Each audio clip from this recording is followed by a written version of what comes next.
রাধে রাধে। ওম নমো ভগবতে বাসুদেবায়।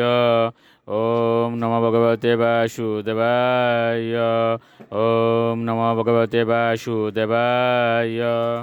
শ্রীমদ্ ভাগবত তৃতীয় স্কন্ধ স্থানম সৃষ্টি স্থিতি পঞ্চবিংশতি অধ্যায় ভগবদ্ভক্তির মহিমা।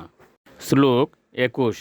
তিতিক্ষব কারুণিকা সুহৃদ সর্বদেহিনাম অজাতশত্রব শান্তাহ সাধব সাধুভূষণাহ। অনুবাদ: সাধুর লক্ষণ হচ্ছে তিনি সহনশীল, দয়ালু এবং সমস্ত জীবের সুহৃদ।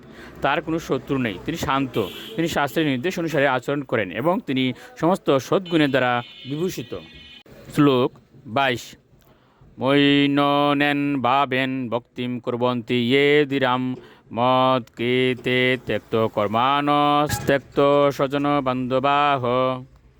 অনুবাদ: এই প্রকার সাধুরা একনিষ্ঠ ভক্তি সহকারী অবিচলিতভাবে ভগবানের সেবা করেন। ভগবানের জন্য তারা তাদের আত্মীয় স্বজন এবং বন্ধুবান্ধব সকলকে পরিত্যাগ করেন। শ্লোক 23। মদাশ্রয় কথামৃষ্টা শৃণন্তি কথয়ন্তি চ তপন্তি বিবিধাস্তাপা নৈতাদ মদ্গত চেতস।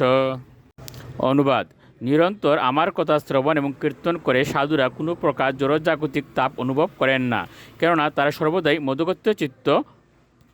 শ্লোক 24।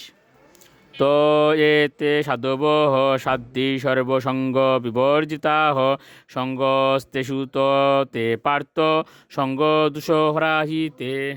অনুবাদ: হে মাত, হে সাধ্যি, এগুলি সমস্ত আসক্তি থেকে মুক্ত মহান ভক্তদের গুণাবলী। আপনার অবশ্য কর্তব্য এই প্রকার সাধুদের প্রতি আসক্ত হওয়ার চেষ্টা করা, কেননা তার ফলে জড়জ আসক্তিজনিত সমস্ত দোষ নিবৃত্ত হয়।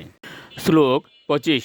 শতাম প্রসঙ্গাৎ মম বীর্য সংবিদ ভবন্তিরিত কর্ণরসায়না কথা জুষনা দাস্য পবর্গ বর্তমনি শ্রদ্ধারতির ভক্তিরনুক্রমিষ্যতি। অনুবাদ: শুদ্ধ ভক্তদের সঙ্গে পরমেশ্বর ভগবানের লীলাবিলাস এবং কার্যকলাপের আলোচনা হৃদয় ও কর্ণের প্রীতি সম্পাদন করে এবং সন্তুষ্টি বিধান করে। এই প্রকার জ্ঞানের আলোচনার ফলে ধীরে ধীরে মুক্তির প্রতি অগ্রসর হওয়া যায়। এইভাবে মুক্ত হওয়ার পর যথাক্রমে প্রথমে শ্রদ্ধা, পরে রতি, অবশেষে প্রেম ভক্তির উদয় হয়। রাধে রাধে।